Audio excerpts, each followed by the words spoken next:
moi, ce qui me touche aussi, c'est que c'est une approche à contre-courant, à un autre niveau. C'est-à-dire, dans une société où règne énormément, pour moi, l'idée d'égalité à tous les niveaux, ben, cette idée d'égalité, elle s'est introduite aussi dans les familles, et puis dans les couples, et puis quand on se sépare, vous avez très souvent un peu cette dynamique suivant lesquelles chacun reproche à l'autre, en gros, de ne pas être comme lui-même, ou de ne pas avoir la même vision de l'éducation, ou pas la même vision du couple, ou pas la même vision de l'amour. Et en fait, pourquoi est-ce que tu n'es pas comme moi? Et je vais me battre pour essayer de te convaincre jusqu'au bout, quelque part. Donc cette réelle difficulté à entendre la différence. Et vous voyez, moi je crois que le médiateur lambda, j'ai envie de dire, il rame à contre-courant. S'il essaye de tenter de rapprocher les points de vue dès que le conflit est un peu fort.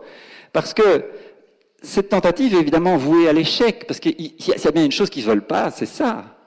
Ils veulent tout l'inverse. Donc, dans l'approche transformative, on va soutenir ce processus d'arriver à ce que chacun pense et articule avec force, sans entrave, sans emballage, puisque c'est un déballage, n'ayez pas peur des mots.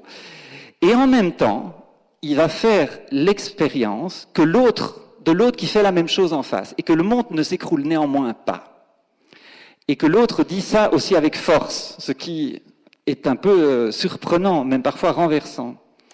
Et donc, si vous voulez, au final, tout ce processus, pour moi, est un processus d'accompagnement à la différenciation, si vous voulez, à ce processus d'entendre la différence, au processus d'individuation, c'est-à-dire au deuil en fait de la relation qui est en train de se faire.